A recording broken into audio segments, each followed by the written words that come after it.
श्री विष्णु जी, श्री शिव जी के माता पिता की जानकारी। तत्व ज्ञान के अभाव में सदियों से हमारे तमाम धर्म गुरुओं ने, आचार्य शंकराचार्यों ने ब्रह्मा विष्णु महेश जी के विषय में हमें यही बताया, यही पढ़ाया, यही समझाया कि ब्रह्मा विष्णु महेश ही इस सृष्टि को चला रहे हैं। ब्रह्मा जी सृष्टि की उत्पत्ति करते हैं, विष्णु जी इसका पालन पोषण करते हैं और शंकर जी फिर संहार करते हैं। ये तीनों देवता ही सर्वश्रेष्ठ हैं, इनसे ऊपर कोई भगवान नहीं है, कोई परमात्मा नहीं है। अब भाइयों और बहनों विचार करो, ये तीनों देवता भी सर्वश्रेष्ठ कहाँ हुए जो इन तीनों देवताओं को एक एक कार्य करना पड़ रहा है। अगर यही सर्वश्रेष्ठ परमात्मा होते तो ये सारा का सारा कार्य तो इनमें से अकेला कोई एक ही कर लेता, लेकिन तीनों देवताओं को अलग अलग कार्य करने पड़ रहे हैं। जीवों की उत्पत्ति का कार्य श्री ब्रह्मा जी कर रहे हैं, जीवों के पालन पोषण का कार्य श्री विष्णु जी कर रहे हैं और अंत में मारने पीटने का, संहार करने का कार्य श्री शंकर जी कर रहे हैं। तो ये फिर आधे अधूरे हुए, ये कंप्लीट कहाँ हुए? अगर कंप्लीट होता तो इनमें से कोई एक ये सारे कार्य कर लेता, क्योंकि परमात्मा तो समर्थ होता है, सक्षम होता है। तो भाइयों और बहनों, हमारे धर्म गुरुओं को हमारे ही धर्मशास्त्रों का ज्ञान नहीं था, क्योंकि ये ज्ञान तत्वदर्शी संत की शरण ग्रहण किए बिना नहीं हो सकता। हमारी बुद्धि नहीं खुल सकती। हम सब जीव कैटेगरी के प्राणी हैं, वो चाहे हमारे धर्मगुरु हो, चाहे 33 करोड़ देवी देवता हो, चाहे ब्रह्मा विष्णु महेश हो, हम सब जीव कैटेगरी में हैं। और ये कार्य स्वयं परमात्मा ही संत रूप धारण करके, तत्वदर्शी संत का रूप धारण करके, वो परमात्मा परम अक्षर ब्रह्म, सच्चिदानंद घन ब्रह्म, वो कबीर देव, वो परमेश्वर स्वयं ही इस भेद को आकर खोलते हैं। बाकी जीव के बस की बात नहीं कि जीव इन शास्त्रों को पढ़कर, इनके सार को निकालकर अन्य प्राणियों को समझा सके या खुद समझकर सत भक्ति कर सके। तो आज से पहले तो भाइयों और बहनों, आप और हमारे लिए सदियों से यही एक बहुत बड़ी पहेली बनी हुई थी कि ब्रह्मा विष्णु महेश ये अजन्मा हैं, सर्वेश्वर हैं, महेश्वर हैं, इनके कोई माता पिता नहीं है, इन्होंने सबको उत्पन्न किया है। जबकि ये हमारे पवित्र धार्मिक ग्रंथ चीख चीख कर इस बात की गवाही दे रहे हैं। खुद श्री ब्रह्मा जी, श्री विष्णु जी और श्री शंकर जी श्री देवी भागवत महापुराण में स्वीकार कर रहे हैं कि भैया हम तीनों का जन्म और मरण होता है, हम नित्य नहीं हैं, अविनाशी नहीं हैं, और हमारे तो माता पिता भी हैं, और हम तो किसी और शक्ति के अधीन होकर एक एक कार्य कर रहे हैं। ब्रह्मा जी उत्पत्ति का, विष्णु जी पालन का, शंकर जी संहार का। और इन्हीं धर्मशास्त्रों को हमारे धर्मगुरु दिन रात चश्मे लगा लगा के पढ़ा करते थे, लेकिन वो निष्कर्ष निकाल कर ना तो खुद समझ पाए और ना आम समाज में वो सच्चाई पेश कर पाए। क्योंकि कबीर परमात्मा कहते हैं कि गुरु बिन काहू न पाया ज्ञाना, और ज्यों थोथा बुश छिड़े मूड किसाना। तो भाइयों और बहनों, अब हमें वो सच्चा गुरु मिला है, तत्वदर्शी गुरु मिला है, और अब उन्होंने सारे के सारे भेद निष्कर्ष इन धर्मशास्त्रों के निकाल कर टीवी चैनलों पर और पुस्तकों के माध्यम से सार्वजनिक कर दिए हैं। अब यदि किसी ने अपने आत्मा का कल्याण करवाना होगा तो इन धर्म ग्रंथों में लिखी सच्चाई को स्वीकार करेगा और सत भक्ति करके अपनी आत्मा का कल्याण करवाएगा। अन्यथा भाई इस काल के लोक में जन्म और मरण ये अटल नियम है, अटल सिद्धांत है। 84 लाख योनियां भोगो, 84 लाख योनियां भोगने के बाद परमात्मा का विधान है एक मनुष्य जन्म देता ही देता है। उस मनुष्य जन्म को फिर हम इसी प्रकार से बर्बाद कर जाएंगे, फिर 84 लाख योनियों में जाएंगे, फिर नरक भोगेंगे। ये चक्कर युगों युगों से चलता आ रहा है।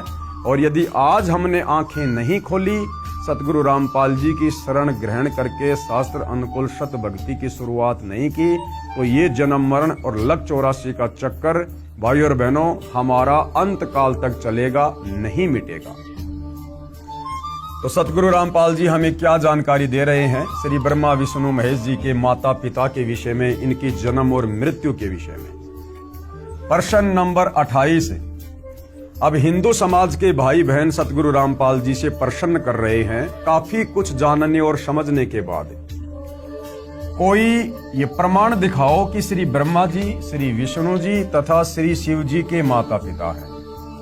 ऊपर इस पुस्तक के ऊपर 10 वीडियो बन चुके हैं और काफी कुछ जानकारी सतगुरु रामपाल जी ने हिंदू भाई बहनों को हिंदू धर्मशास्त्रों से दिखाई तो उनकी आंखें खुलने लगी और अब उनकी जिज्ञासा आगे से आगे अध्यात्म को जानने की हो रही है। तो उसी जिज्ञासा के अंतर्गत उन्होंने सवाल किया सतगुरु रामपाल जी से। जब सतगुरु रामपाल जी ने कहा कि भैया आपके ब्रह्मा विष्णु महेश, इनके तो माता पिता हैं, इनके तो जन्म मृत्यु होती है, इनका खुद का मोक्ष नहीं है, ये खुद भी लक 84 योनियों में जाते हैं, नरक भोगते हैं। तो फिर हिंदू श्रद्धालुओं ने पूछा, जी इसका कोई प्रमाण दिखाओ कि श्री ब्रह्मा जी, श्री विष्णु जी तथा श्री शिव जी के माता पिता हैं। तो सतगुरु रामपाल जी प्रमाण दिखा रहे हैं। श्री देवी महापुराण, ये गीता प्रेस गोरखपुर से प्रकाशित है। इसके 3रे स्कंद के अध्याय 4 और 5 में श्री विष्णु जी ने अपनी माता दुर्गा की स्तुति करते हुए कहा है कि हे मात, यानी भगवान विष्णु जिसको हम पूर्ण परमात्मा मान रहे थे, अजन्मा मान रहे थे, और इस श्री देवी महापुराण में श्री विष्णु जी खुद देवी दुर्गा को माता कहकर संबोधित कर रहे हैं। और क्या कह रहे हैं? हे मात, आप शुद्ध स्वरूपा हो, सारा संसार आपसे ही उद्भाषित हो रहा है। यानी विष्णु जी कह रहे हैं कि हे माता दुर्गा, ये सारा संसार आपसे ही चलायमान है, हम आपकी कृपा से विद्यमान हैं। विष्णु जी कह रहे हैं कि मैं, ब्रह्मा और शंकर, हम तीनों तो आपकी दया से विद्यमान हैं। मैं कौन? विष्णु जी। मैं ब्रह्मा और शंकर तो जन्मते मरते हैं। अभी भाइयों और बहनों आपको मौखिक दिखाया जा रहा है, आगे आपको इसी देवी महापुराण से दिखाया जाएगा। खुद श्री विष्णु जी स्वीकार कर रहे हैं कि मैं, ब्रह्मा और शंकर तो जन्मते और मरते हैं, हमारा तो जन्म और मृत्यु होता है, हम अविनाशी नहीं हैं। हमारा तो आविर्भाव यानी जन्म तथा तिरोभाव यानी मृत्यु हुआ करता है। विष्णु जी कह रहे हैं कि हे माते, हमारा तो जन्म और मृत्यु होता है, हम अविनाशी नहीं हैं। अविनाशी यानी जिसकी कभी मृत्यु ना हो। तो विष्णु जी कह रहे हैं कि हम तीनों देवता अविनाशी नहीं हैं, हम तो नाशवान हैं, हम जन्मते हैं और मरते हैं। तुम ही जगत जननी और सनातनी देवी हो और प्रकृति देवी हो। और विष्णु जी अपनी माता दुर्गा जी को क्या कह रहे हैं कि तुम ही जगत की जननी, यानी सारे संसार को जन्म देने वाली, और सनातनी देवी, सनातनी यानी सबसे पहले वाली, तुम ही सनातनी देवी हो और प्रकृति देवी हो। प्रकृति भी दुर्गा जी को कहा जाता है।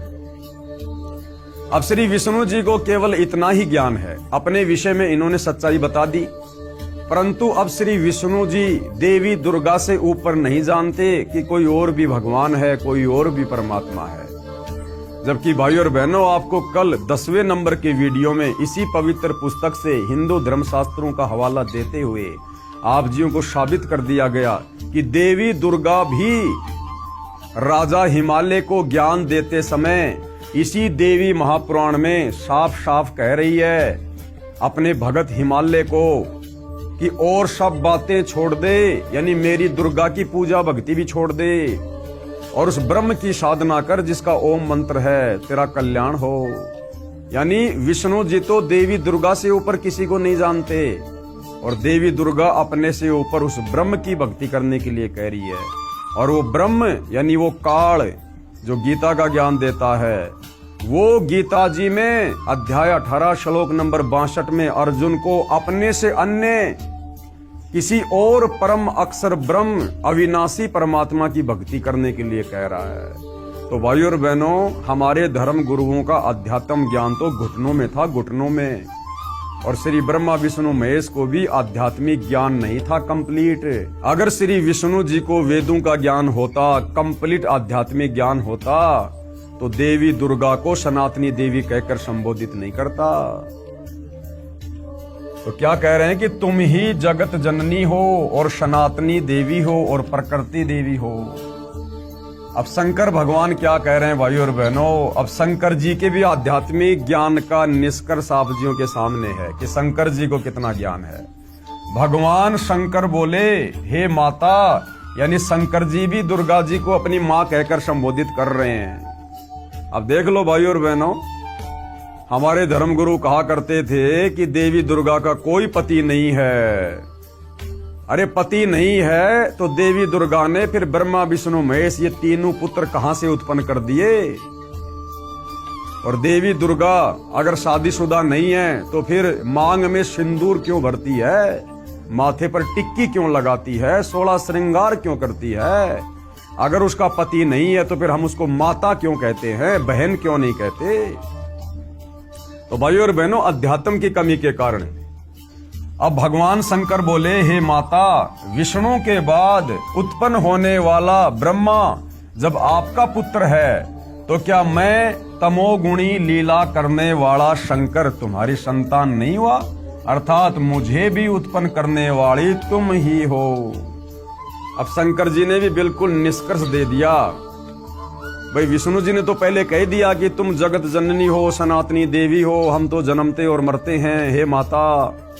उसके बाद शंकर जी भी कह रहे हैं कि हे माता, जब ब्रह्मा और विष्णु भी तुम्हारी संतान है, तुम्ही से उत्पन्न हुए हैं, तो क्या मैं तमोगुणी लीला करने वाला शंकर क्या तुम्हारी संतान नहीं हुआ, अर्थात मैं भी तुम्ही से उत्पन्न हूं।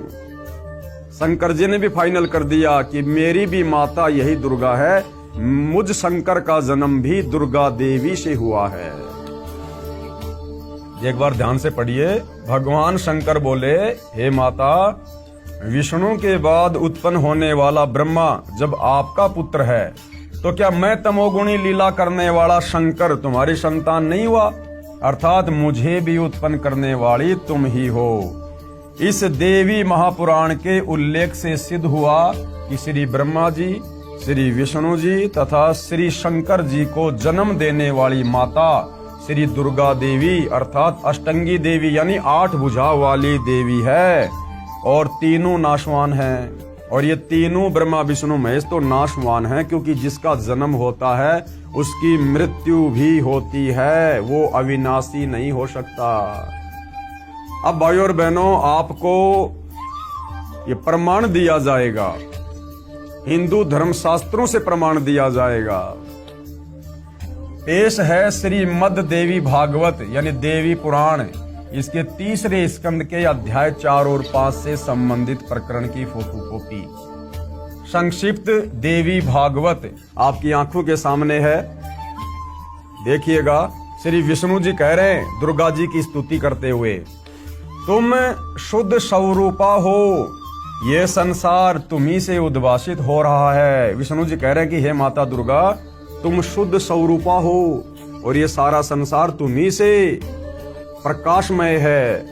मैं यानी विष्णु, ब्रह्मा और शंकर, हम सभी तुम्हारी कृपा से विद्यमान हैं। हमारा आविर्भाव यानी जन्म और तिरोभाव यानी मृत्यु हुआ करता है।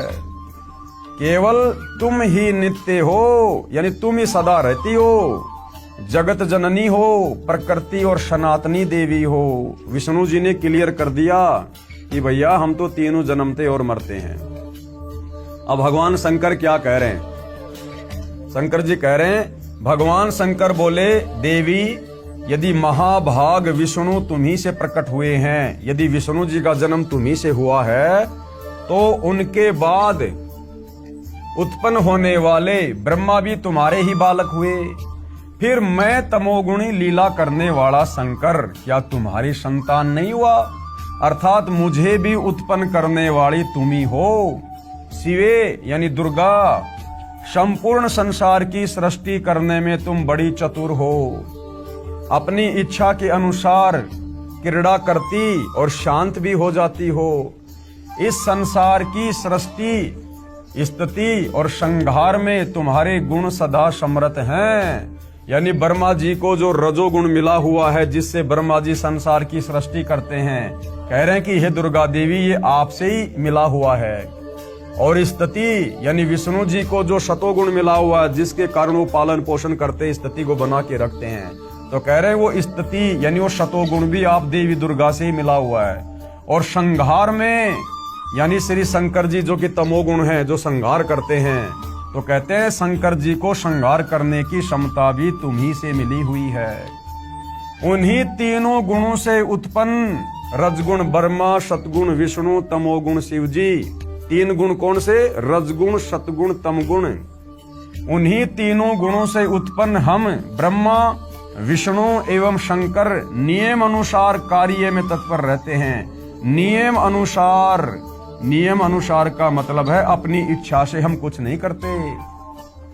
आपने हमें जो ड्यूटी दे रखी है, जो कार्य दे रखा है, एक एक ये गुण देकर ब्रह्मा जी को रजोगुण युक्त बनाकर, मुझे शतोगुण बनाकर और शंकर जी को तमोगुण बनाकर आपने जो ये ड्यूटी दे रखी है, स्थिति की, उत्पत्ति की और संहार की, कह रहे हम तीनों देवता आपके अधीन होकर नियम अनुसार यानी जो आपकी आज्ञा होती है, हम तो कार्य में तत्पर रहते हैं।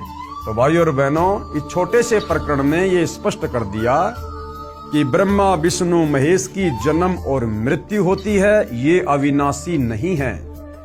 दूसरा मैटर, ये देवी दुर्गा इन तीनों की माता है। नंबर 3, ये तीनों देवता एक एक गुण युक्त हैं। रजगुण ब्रह्मा, सतगुण विष्णु और तमोगुण शिव जी।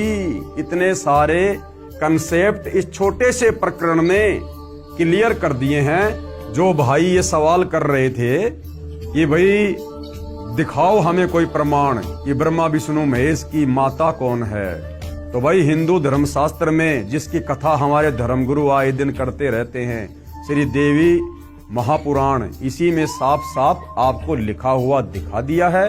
मन में कोई शंका हो तो बाजार से गीता प्रेस गोरखपुर से प्रकाशित जिस श्री देवी महापुराण का आपको हवाला दिया गया है, आप जी लाकर देख सकते हैं।